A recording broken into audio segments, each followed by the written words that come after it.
Bueno, con nuestro invitado de esta mañana, el secretario técnico y de planificación de la presidencia, Roberto Lorenzana, abordaremos diversos temas de actualidad, de las reformas de las pensiones, el avance de proyectos estratégicos para el país como Fomilenio y la modernización del aeropuerto internacional, así como las nuevas reuniones que se avecinan en el marco de la Alianza para la Prosperidad. Secretario, el presidente confirmó ya su asistencia a la reunión en Honduras con sus homólogos, también de Guatemala, para seguir con la agenda de la Alianza para la Prosperidad. ¿Qué temas se van a abordar en esta reunión? Bueno, la reunión de Honduras efectivamente está convocada, siempre con una participación de los tres países.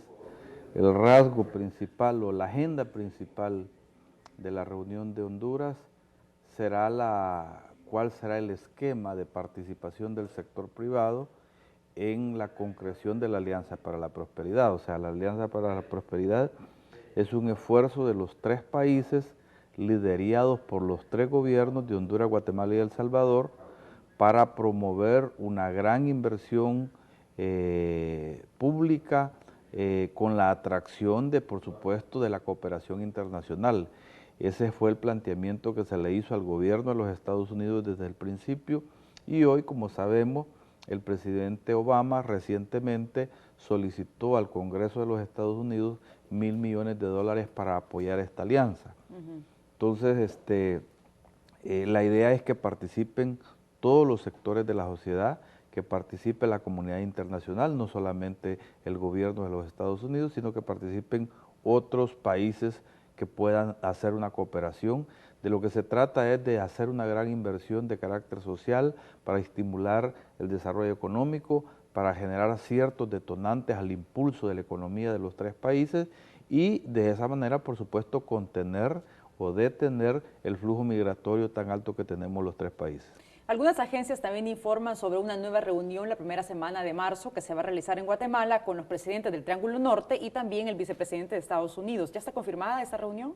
Efectivamente, también ya está confirmado. El vicepresidente de los Estados Unidos viene el 3 de marzo, 2 o 3 de marzo, a darle continuidad.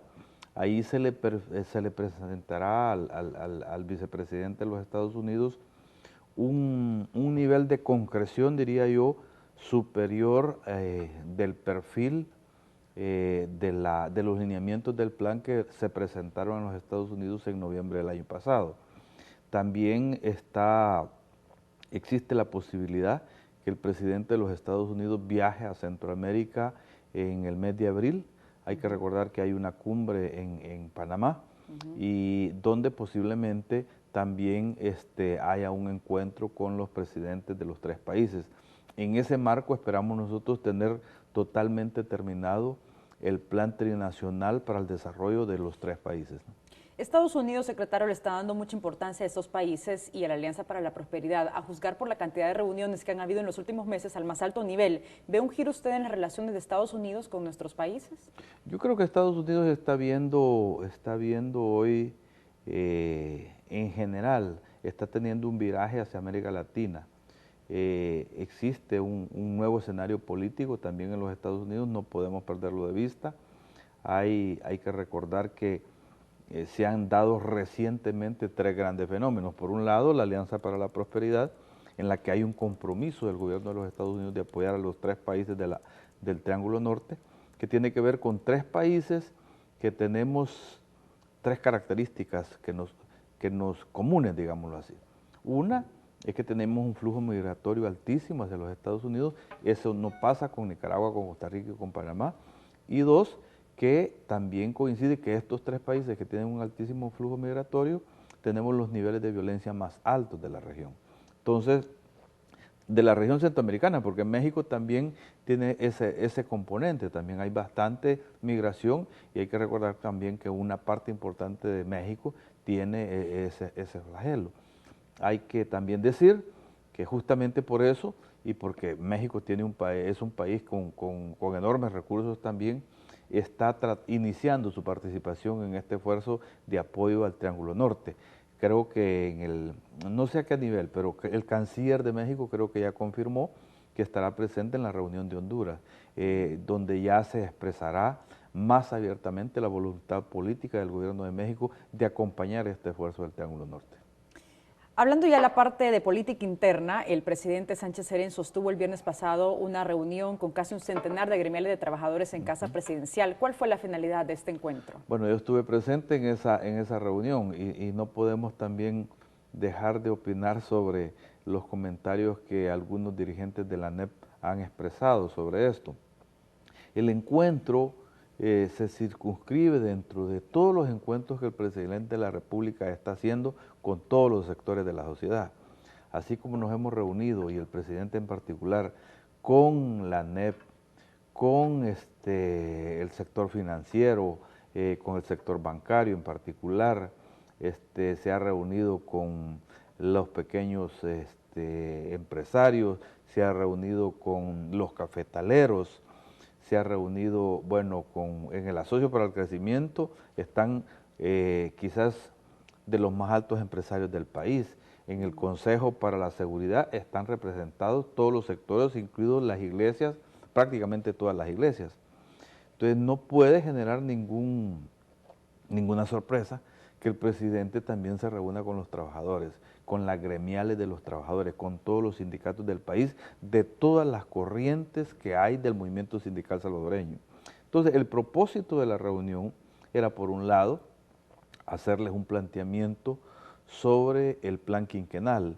Hay que recordar que de los diferentes sectores, incluidos los trabajadores, muchos de los que estuvieron en la reunión participaron en la consulta de elaboración del plan quinquenal. Entonces se les entregó, se les hace una devolución del plan quinquenal en base a los insumos que ellos mismos habían presentado.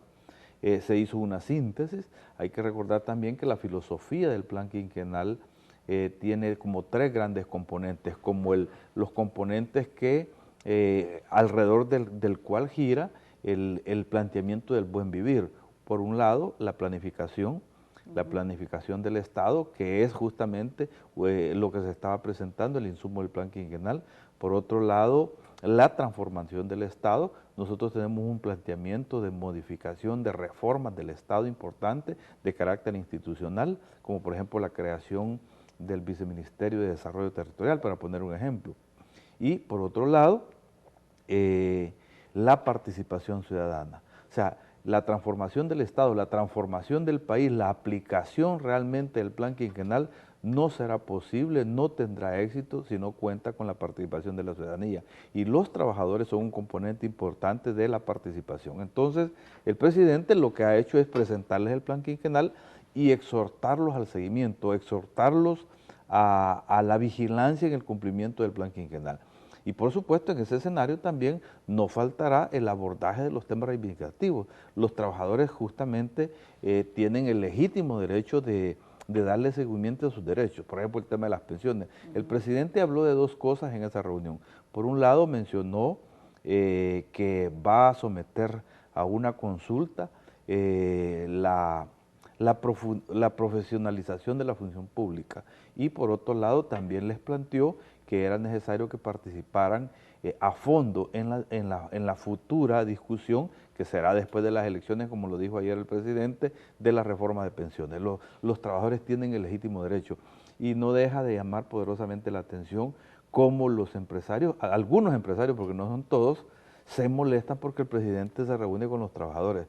No deberían de reclamar, el presidente se reúne con ellos cuantas veces le han pedido reuniones, y ¿por qué no lo va a hacer con los trabajadores? Sí, en todo caso es la prioridad de este gobierno. A propósito de lo que dice, la ANEP lanzó duras críticas al discurso del presidente, y voy a leerle textualmente lo que ellos decían. Nos preocupa esta maniobra del gobierno para deshabitar el Consejo del Salario Mínimo, para tratar de saltarse la institucionalidad y los acuerdos internacionales. Ellos hablaban de demandar ante la OIT también. Bueno, pero van a demandar también a los señores de la OIT que estuvieron presentes, porque la OIT estuvo presente en esa reunión justamente para constatar que es un esquema totalmente transparente el que se está ejecutando.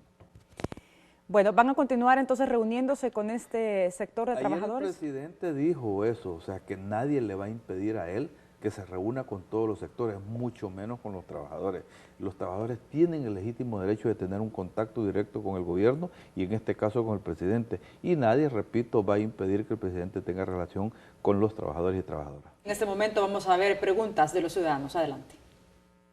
Mi pregunta sería la siguiente, como yo veo que ahorita el gas está bajando bastante, ¿van a lograr mantener siempre el subsidio o van a llegar a algún precio, digamos, que no perjudique a la población? ¿Qué usted está haciendo para que la canasta básica no suba, no incremente el precio? La pregunta que le podemos hacer a él es que por qué no se han revalorizado las pensiones, tanto del Seguro Social como del INPEP. Bueno, muchas gracias a la gente por su participación y sus preguntas. Ahí estaban, secretario. Bueno, primero sobre el tema del subsidio al gas. En este momento, la gente que tiene subsidio está pagando $4.90, de tal manera de que estamos muy por debajo de cómo estuvo el subsidio en los tiempos de los gobiernos de Arena. En los gobiernos de Arena se pagaban $5.50 y ahora se pagan $4.90. La gente que no tiene subsidio, que es un porcentaje, digamos, menor de la población, porque estamos llegando con el subsidio a cerca de 1.300.000 personas, más o menos. La gente que no paga subsidio está pagando más o menos $9 en este momento. O sea, eso es lo que debe de pagar. Por supuesto de que hay que siempre revisar que no suba ya en la intermediación de los diferentes cadenas distribuidoras. Pero en realidad el subsidio se mantiene, la gran mayoría de la población se mantiene. Yo creo que ha habido una confusión, en tanto que sí el gobierno ha disminuido sus gastos en subsidio. ¿Por qué ha disminuido sus gastos en subsidio? Porque ha bajado también el precio internacional del gas.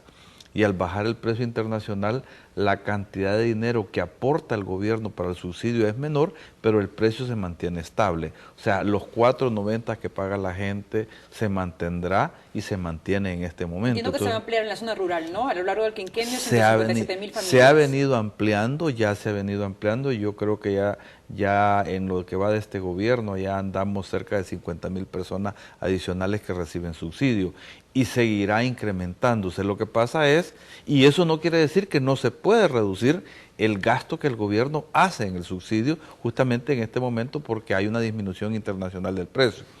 Pero el gobierno pretende ampliar el subsidio al gas en las zonas rurales y en algunas zonas de la ciudad donde todavía haya beneficiarios o personas que deben de ser sujetas a este beneficio.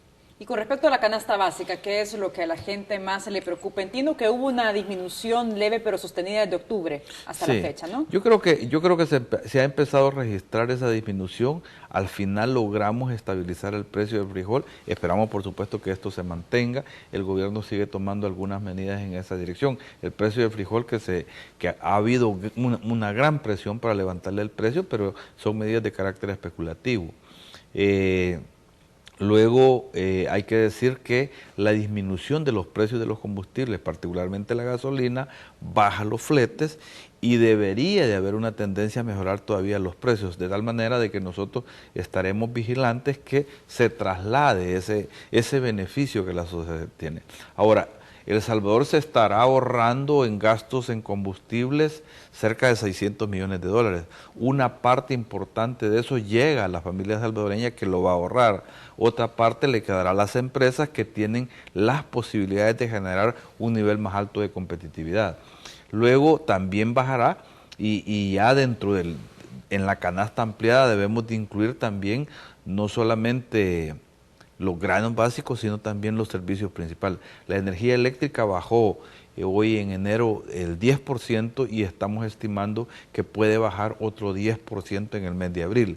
Ese es el esfuerzo que el gobierno está comprometido a hacer, tomando en cuenta de que los precios internacionales han mejorado y los precios de los insumos, en el caso de la energía, deben de estar indexados en la tarifa al usuario. Entonces nosotros seguiremos trabajando por mejorar el tema de la canasta básica y en general por bajar el costo de la vida, no solo la canasta básica, sino en general bajar el costo de la vida. También un ciudadano preguntaba acerca de las pensiones, secretario. ¿Cómo va el proceso de reforma? Bueno, el día sábado el presidente de la República también hablaba de que la reforma a pensiones deberá ser estudiada a profundidad después de las elecciones. Estamos ya a 7 días de las elecciones, y creemos que ese es un tema que no debe ser contaminado con un debate electoral, sino que debe de trabajarse con todo el realismo, con toda la objetividad, porque en campañas electorales hay algunas personas que quieren ofrecer el cielo y la tierra, independientemente de si eso es viable o no. Nosotros estamos comprometidos con respetar los derechos de los trabajadores, con mejorar las condiciones de las pensiones de los trabajadores. Estamos comprometidos con construir un esquema que no sea lesivo para el Estado, que asegure sostenibilidad, que asegure ampliación de la cobertura en el tema de pensiones. El país tiene una limitación más grande. Históricamente el país no ha podido pasar del 23 al 24% de pensionados. O sea, de 100 personas que están en el sistema de pensiones, solo el 24% de las personas cotizan, están dentro del sistema del sistema de pensiones, y una parte todavía menor son las que terminan siendo beneficiados con la pensión, porque no todo el mundo tiene la capacidad de cotizar de manera suficiente. Más del 70%, según las estimaciones, 75%, según las estimaciones del Ministerio de Hacienda, de las personas que en este momento están cotizando en las AFP, terminarán con una pensión básica, y esa pensión básica la paga el gobierno. O sea, las AFP reciben los ingresos y el gobierno paga las pensiones, pagaría las pensiones. Son de las cosas que a nuestro juicio deben de resolverse, porque debe de haber una fuente segura para el Estado para el financiamiento de esas pensiones. De todas maneras, nosotros todavía no tenemos un esquema terminado, un modelo terminado de cuáles serán las características que tendrá este modelo, pero creemos que al final, aunque hay algunas cosas esenciales, será una sumatoria de factores, pero que en todo caso de lo que se trata es de generar una pensión digna, ampliar la cobertura del sistema de pensiones, mantener estabilidad en el sistema de pensiones nacionales. La diputada Lorena Peña en la Asamblea Legislativa expresó que el gobierno trabaja en un sistema mixto administrado de forma privada. ¿Cree usted que podría ser ese el camino a seguir? En realidad ese es uno de los criterios que se están valorando, ¿verdad? De hecho ya existe una especie de sistema mixto, porque al final el Estado es el que está pagando las pensiones. Y lo ha estado haciendo para darle sostenibilidad con los recursos propios, pero además lo está haciendo con los mismos fondos de los pensionados, porque para eso se han estado vendiendo certificados de pensiones, ¿no? Que están financiando al mismo tiempo a los pensionados, pero de todas maneras no hay un esquema terminado. Nosotros creemos que hay varias medidas que deben de tomarse y debe de construirse de la manera consensada con todos los sectores del país, tomando en cuenta el interés de los trabajadores, pero también hay que escuchar al sector de las AFP. En pocas palabras, ¿por qué no se puede mantener este sistema actual? ¿Por qué es necesaria esta reforma para que la gente entienda mejor? Sí, el sistema no se puede mantener justamente porque es insostenible. O sea, los niveles de gastos que el Estado está haciendo, no tienen una fuente de ingresos para el Estado. Al Estado le toca que pagar cientos de millones de dólares anualmente en el pago de pensiones. Y esos ingresos realmente no los está recibiendo el Estado. Los ingresos cotidianamente los están recibiendo las AFP. Esto es producto de la herencia desde el sistema de pensiones anteriores y es producto de las reformas a las pensiones, a la ley de pensiones que se hicieron en los gobiernos anteriores. Entonces, algunas de esas reformas deben de revalorarse realmente si son sostenibles. ¿Qué mensaje le puede dar a los pensionados que están preocupados por este tema? Yo creo que los pensionados deben de estar, digamos, optimistas, no solamente los pensionados, en general los trabajadores, que de lo que se trata es de generar las reformas que aseguran mejores condiciones para los trabajadores, mejores condiciones para los pensionados. Nosotros también estamos trabajando con una visión de crear una fuente nueva de inversión pública en el país, que sean los fondos de pensiones. Ya hemos hecho algún esfuerzo, por ejemplo, la titularización que se hizo para responder a la crisis de la CELENEL fue con fondos de pensiones, 287 millones de dólares, en las que se les dio un nivel de rentabilidad alto, 5.8% de tasa de interés. En la medida en que los fondos de pensiones se conviertan en fondos también para la inversión y que se invierta en proyectos altamente rentables, seguramente las condiciones de los pensionados van a mejorar. Secretario, usted también está al frente de proyectos estratégicos como la modernización del aeropuerto internacional. ¿Cómo van las obras? ¿Cómo va el proceso? Bueno, las obras en el aeropuerto se continúan ejecutando, ¿no? O sea, la inversión que ha estado ejecutándose, que ya anda alrededor de los 60 millones de dólares, se va a ampliar. La CEPA ya inició el proceso de adquisición de nuevos fondos con los fondos de pensiones también. Creo que andan alrededor de unos 15 millones o 17 millones de dólares adicionales para ir completando algo otras obras que están pendientes. Y está la gran discusión de la gran ampliación, ¿no? La ampliación, a nuestro juicio, debe hacerse de manera acelerada. Ya en este momento El Salvador tiene más de 2.3 millones de usuarios del aeropuerto. Nuestro aeropuerto ha sido sobrepasada su capacidad instalada, y creemos nosotros que en el 2017 estaremos arriba de los 3 millones de usuarios. Entonces ya el aeropuerto necesita una ampliación importante, para lo cual se necesitan más de 200 millones de dólares de inversión. Entonces hay dos fases que están en discusión: la primera, que será de 125 millones de dólares, la segunda de 100 millones de dólares. Nosotros creemos que las dos fases deben de hacerse de manera acelerada para estar respondiendo no solamente a la expectativa, sino a la tendencia clara de crecimiento de los usuarios en el aeropuerto. En eso estamos trabajando, y nosotros esperamos que esas nuevas obras, hay que darle el banderazo de salida este año, ¿no? Con la etapa esta de ampliación del aeropuerto, ¿cuándo se va a definir el modo de financiamiento? Bueno, nosotros estamos justamente en este momento en esa discusión. Todavía no está cerrada la posibilidad de que sea con una asocio público-privado, pero necesitamos realmente saber las condiciones. El aeropuerto es un negocio en marcha, o sea que el aeropuerto no puede ser